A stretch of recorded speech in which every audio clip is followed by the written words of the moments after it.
అనుకూలంగా లేని రాష్ట్ర ప్రభుత్వాలను బీజేపీ ఇబ్బందులకు గురిచేస్తోందని సిపిఐ జాతీయ కార్యదర్శి ఆరోపించారు. తనకు అనుకూలంగా లేని రాష్ట్ర ప్రభుత్వాలను బీజేపీ ఇబ్బందులు గురిచేస్తుందని సిపిఐ జాతీయ కార్యదర్శి నారాయణ విమర్శించారు. తన మాట వినని రాష్ట్రాల సీఎంలను ప్రధాని మోదీ టార్గెట్ చేశారని ఆరోపించారు. రాజ్యాంగబద్ధంగా ఎన్నికైన ముఖ్యమంత్రులను గవర్నర్ వ్యవస్థ ద్వారా ఇబ్బందులు పెడుతున్నారని ఆగ్రహం వ్యక్తం చేశారు. కర్ణాటక ముఖ్యమంత్రి సిద్ధరామయ్యపై అవినీతి ఆరోపణలు చేస్తూ ప్రభుత్వాన్ని కూల్చే ప్రయత్నం జరుగుతోందని ఆయన మండిపడ్డారు.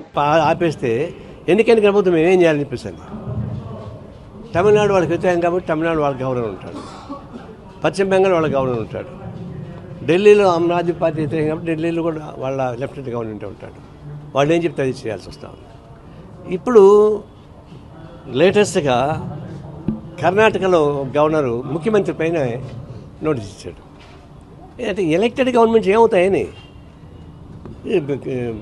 ప్రజల చేత ఎన్నుకోబడిన ముఖ్యమంత్రికి ఇబ్బంది పెడుతూ గవర్నర్ను ద్వారా పరిపాలించాలంటే ఇది ఇంతకన్నా మించి ఘోరం ఇంకోవట్లేదు.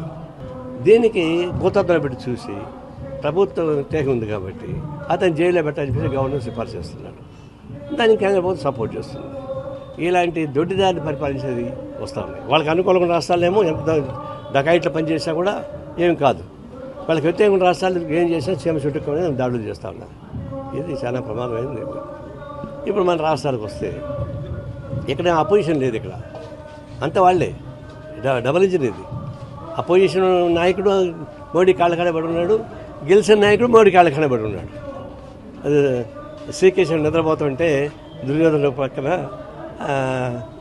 అర్జునుడు పక్క కూర్చున్నారు. ఈయన పైన ఆధారపడిన కేంద్ర ప్రభుత్వం ఉంటే నిలబెట్టి అడగాల్సింది పోయి తమలపాకుతో మంత్రిస్తున్నారు. పోయి ఏం ప్రత్యేక హోదా గురించి ఎందుకు మాట్లాడు? ప్యాకేజ్ నీకెందుకు? ప్యాకేజ్ దొంగలకు కావాలా? ప్రత్యేక హోదా జనానికి కావాలా? ప్రత్యేక హోదా ఎందుకు మాట్లాడు? అది మాట్లాడడం లేదు. అదేవిధంగా విభజన చట్టంలో మనకు అనేక ఉన్నాయి రావాల్సేటి, దానికి ఎందుకు ఫైట్ చేయడం లేదు? కడప స్టీల్ ఫ్యాక్టరీ ఎందుకు పనిచేయడు? అటు తెలంగాణలో అంతే టీఆర్ఎస్ వాళ్ళు అదే పనిచేశారు ఇక్కడ దాకా ఒరేయకుండా. అంటే అనేక మందిని మనం విమర్శించవచ్చు, కానీ బాధతో చెప్తున్నా అంత కిరాతకమైన చర్యలు ఏం చేయాలి వాళ్ళు? దీనిపైన తీవ్రమైనటువంటి ఎంక్వైరీ జరగాలని చెప్పేసి మేము కోరుతా ఉన్నాం.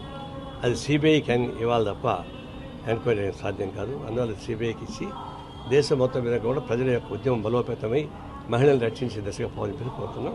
అట్లాగే సిబిఐ పైన కూడా మేము స్పెసిఫిక్గా చెప్పేంటంటే అది జాయింట్ పార్లమెంటరీ కమిటీకి అప్పగించి దాన్ని తగ్గ పద్ధతి చేయాలి తప్ప లేకపోతే సాధ్యం కాదు.